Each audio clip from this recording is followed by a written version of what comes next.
Assalamualaikum warahmatullahi wabarakatuh. Semangat pagi, sahabat muda akuntansi. Kembali kita melanjutkan pembahasan standar costing ya.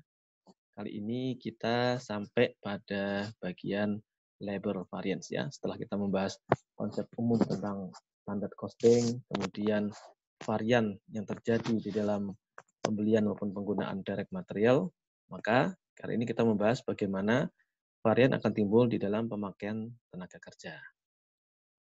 Ya. Untuk ingat kembali bahwa kita tahu yang namanya varian itu terjadi karena adanya ketidaksesuaian antara standar dengan kondisi yang sesungguhnya. Jadi antara harapan dan kenyataan ini berbeda. Itulah varian ya.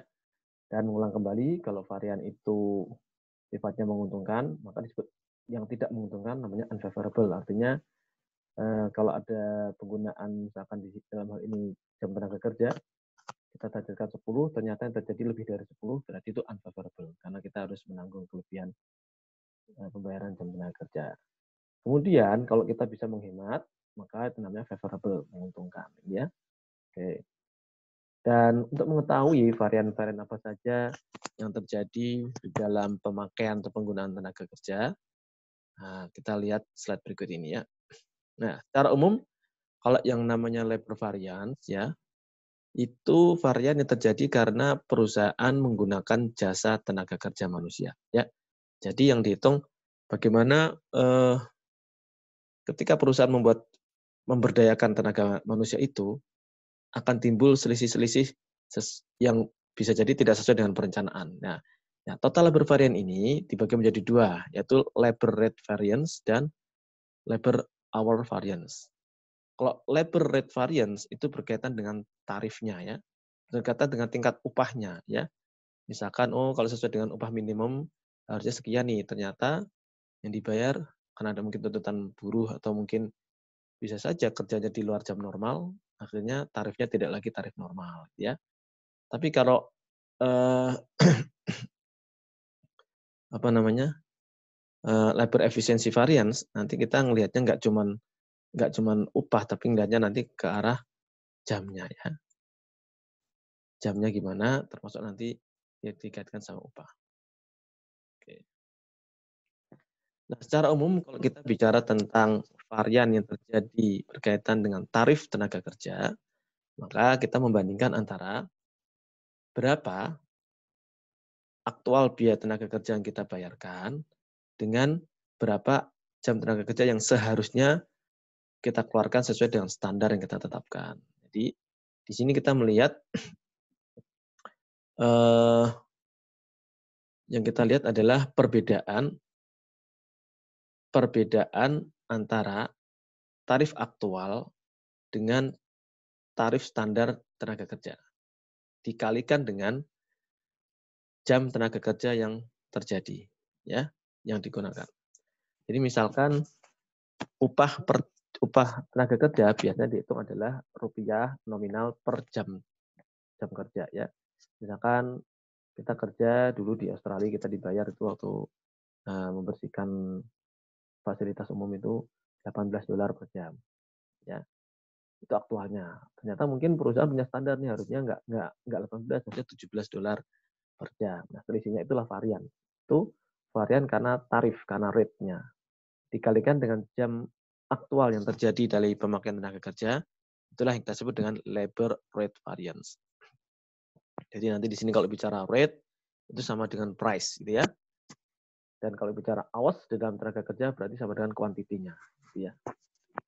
Sehingga di sini jelas bahwa labor rate variance, namanya juga labor rate, berarti kita membandingkan antar rate, membandingkan antar tarif, ya. Tarif aktual dibandingkan dengan tarif standarnya, dikalikan dengan jam tenaga kerja aktual. Ya. Jelas ya, teman-teman ya. Di sini nanti persoalan bahwasanya bagaimana perusahaan bisa mengendalikan aktual rate-nya.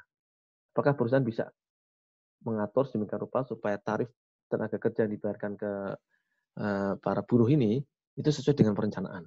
Ketika tidak sesuai, nah inilah akan timbul inefisiensi di sana, gitu ya. Maka ketika aktual lebih besar daripada standar, maka itu selisih yang tidak menguntungkan buat perusahaan, karena perusahaan harus membayar jam tenaga kerja yang lebih banyak dengan tingkat output yang sama. Nah, ini kan tidak efisien ya.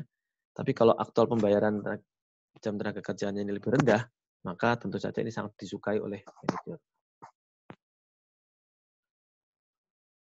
Varian berikutnya terkait dengan pemakaian tenaga kerja adalah labor efficiency variance. Kalau labor efficiency, berarti kita membandingkan antara actual labor rate dengan standar labor rate. Ya, di sini bahwa yang kita lihat kalau efisiensi adalah jamnya ya, jam aktual dibandingkan dengan jam standarnya dikalikan dengan standar rate. Nah, misalkan untuk menyelesaikan setiap pekerjaan tertentu harusnya tuh seorang buruh pabrik dia harus menyelesaikan kerjaan itu dalam waktu 2 jam. Tapi kalau buruhnya ini tidak terampil atau tidak termotivasi segala macam, pekerjaan yang harusnya selesai 2 jam untuk menghasilkan satu output bisa saja selesai dalam lebih dari 2 jam, misalkan 2,5 jam atau 3 jam. Maka selisih kelebihan atas standar tadi itulah kita sebut dengan efisiensi variance, gitu ya. Dikalikan dengan standar rate-nya, ketemulah angka itu. Di sini tantangan besar buat para mandor ya, seperti supervisor untuk memotivasi anak buahnya, memberikan petunjuk anak buahnya agar anak buahnya ini bekerja sesuai dengan standar, sehingga jam tenaga kerjanya ini sesuai dengan yang benar-benar direncanakan, gitu ya.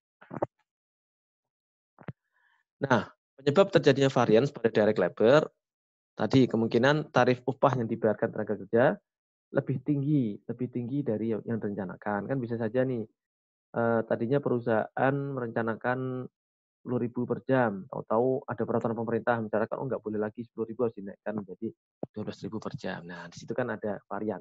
Itu varian yang uncontrollable, ya. Atau bisa jadi karena kemungkinan terjadi salah pengalokasian tenaga kerja. Ini harusnya pekerjaan ini dikerjakan oleh tenaga kerja yang tidak terlalu berpengalaman karena pekerjaannya simple, harusnya bayarannya murah. Tapi karena mungkin yang yang kurang berpengalaman tadi nggak masuk ya bisa jadi harus ditackle sama orang yang lebih berpengalaman, tarifnya lebih tinggi. Ya, ini bisa saja terjadi seperti itu. Itu namanya salah pengalokasian tenaga kerja. Kemudian kalau labor hour variance biasanya terjadi ini ya. Tadi saya kasih contoh ya. Apakah tenaga kerjanya kurang terampil atau tenaga kerjanya kurang termotivasi sehingga menyelesaikan pekerjaan yang sama itu dengan waktu yang lebih molor, lebih panjang dari yang sesungguhnya. Oke, itu ya. Ternyata gampang toh tentang labor variance. Habis ini kita akan sajikan ke teman-teman adalah contoh perhitungan mengenai varian yang terjadi di dalam pemakaian direct labor dan direct material. Jangan kemana-mana, saya akan kembali dalam video berikutnya. Assalamualaikum warahmatullahi wabarakatuh.